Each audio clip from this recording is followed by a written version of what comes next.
Now that we have your ionizer hooked up to the tap, let's learn how to use it. The first thing we'll want to do is turn the tap on to nice easy flow and flip the diverter lever. You'll notice the water stops coming out of your tap and nothing's coming out of the drinking water spout. We'll depress the power button one time.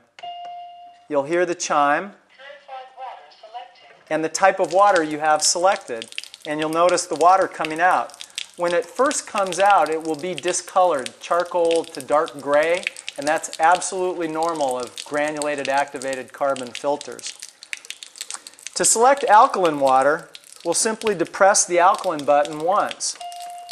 Alkaline water selected. You'll hear the alkaline water voice confirmation, and you'll see the level of alkalinity here with the number 4. To move the level of alkalinity, just press the alkaline button until the desired level of alkalinity is achieved. To select acidic water, same thing. Just depress the acidic button and depress it as many times until the appropriate level of acidity is achieved.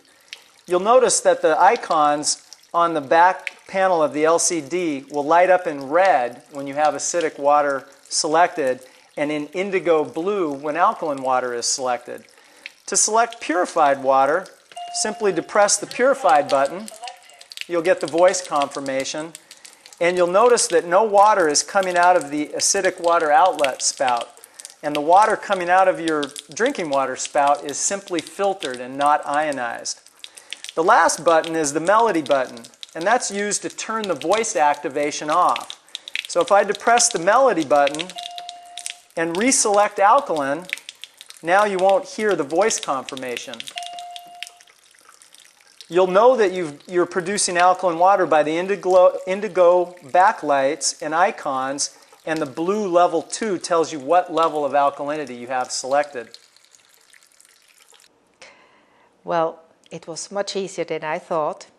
And one last thing for us to do, to have a toast of great water, your investment in good health, and thank you for showing me. You're certainly welcome. Cheers.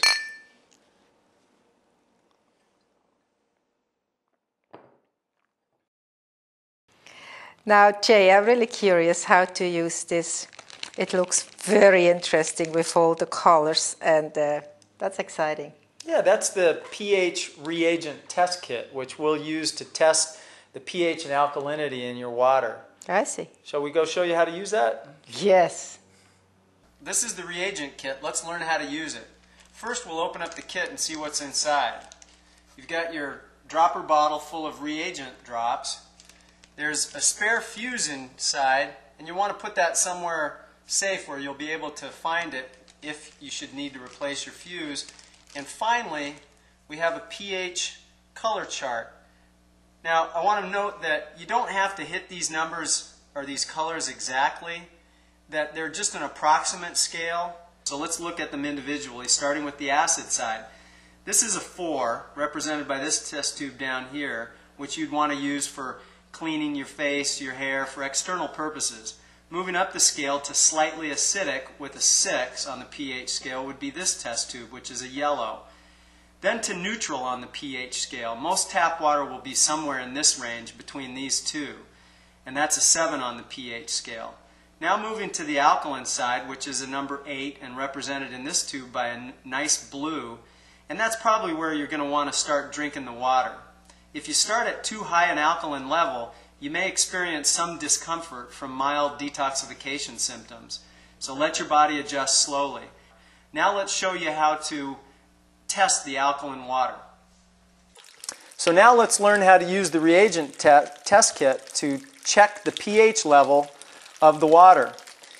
Here we're set on a level of alkaline 2, which with the color chart that comes in the reagent test kit should be around an 8 to a 9. Simply put 3 drops of the red liquid into the container and add water, and we've got a nice blue color. We'll move it up to a level 4 put 3 more drops of the liquid in.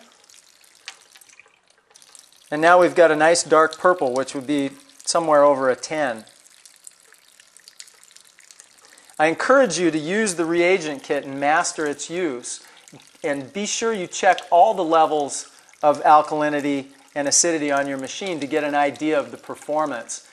And I want to stress that when you first start consuming the alkaline water, you want to start at level 1 and stay there for 4 to 7 days. Once your body's adjusted, then you can move up to a level 2 and stay there for another 4 to 7 days until you're comfortable.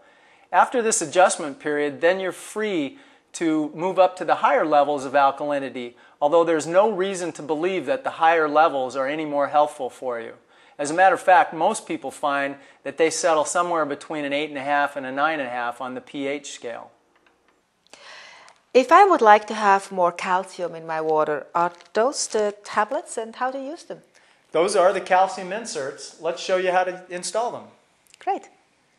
When it's time to change or add calcium to your machine, you'll do that through the calcium port at the top.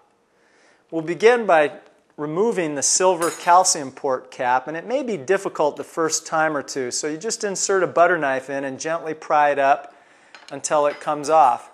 You'll notice there will be a mesh basket, and we'll simply just remove the old basket,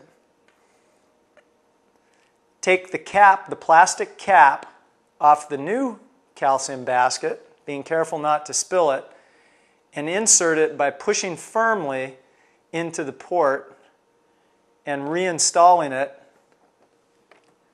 making sure that you tighten the cap completely. Water will leak out if you don't. Now, I really like that water so much.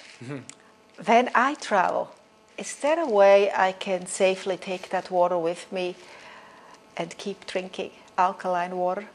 Absolutely. Let me tell you about storing the water. Oh, that's very important. Thank you. There's no real magic to storing the water. There are just a few things that you'll want to consider. First, the healthful qualities of the water will last for a couple of days if stored properly. Storing the water properly means filling the container all the way to the top with little or no air contact and keeping the container cool, ideally in a refrigerator.